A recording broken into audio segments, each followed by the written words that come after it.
akwai abubuwa guda 8 wallahi ko kai waye ne ka saurari zuwansu a rayuwar nan ba yadda za a yi kai rayuwa Allah bai darrabe ka da waɗannan abubuwan guda 8 ba. Thamaniyatun tajri ala nasi kullihim, yace fala budda an tajri alayka thamaniya, yace sururu, wataran sai kayi farin ciki, wa huzunun, wataran kuma sai ranka ya ɓaci, haka kawai zaka tashi da safe ka ji ba wanda ya ma laifi amma ka tsani kowa a duniya, ko ba haka bane jama'a? Ko ba wanda ya taba ka, ba wanda ya ma ba daidai, ba wanda ya tabo ma wani abu, haka kawai zaka ji baka son yin magana da kowa, kai wani ma in ya ma magana sai ka ruga mar ashar, ko ba abin da ya maka. Wa huzun thumma suqumun, sururun wa huzunun wajtima'un, wataran sai an haɗu da abokan arziki, wa furqatun, wataran kuma sai an rabu da abokan arziki masoya.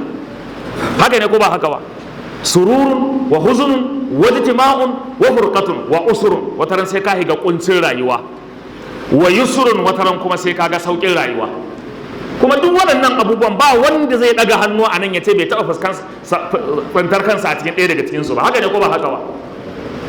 Wataran kunci, wataran sauki, wataran sauki, wataran kunci, wa usrun wa yusrun,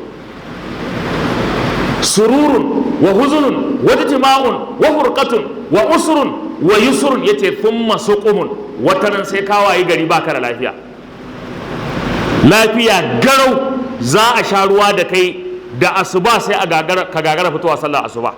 Tambaya ina wani ne? A ce ai jiya kwana yi bai da lafiya, yanzu ba ana tunanin tafiya da ke asibiti. Haka ne ko ba haka ba? Wa afiya, wataran kuma da ba ka da lafiya yanzu sai ka ji ka garau ba abin da yake damun ka. To waɗannan abubuwa guda 8 malamai suka ce kowa ya zauna da shirin cewa matukar yana raye to sai ya same su a rayuwarsa. To idan Allah ya taimake ka ka gane haka, to duk wanda ya zo sai ka mai da al'amarin ka ga waye? Ga Allah, saboda ka gane. Amma daga zarar baka gane haka ba, to daga wani ɗaya daga cikin su ya same ka sai ka fara jingina abin zuwa ga wasu 'yan adam. Ai wane ne, ai dama na ga yana mun gani gani, ai da to ai kullun ka fito sai mutane sun ganka. Akwai wanda zai ma kallon arziki, akwai wanda zai ma kallon banza. Idan duk wanda ya ma kallon banza makiyinka ne, ai ka shiga uku. Saboda haka kar dingina al'amuranka zuwa ga Ubangiji shine kadai zai iya maka maganin duk wata matsala, amma duk wani dan adam da kake gani wallahi ba zai iya maka maganin matsalarka ba. Allah ka tsare mu daga matsalar duniya da lahira ga baki daya.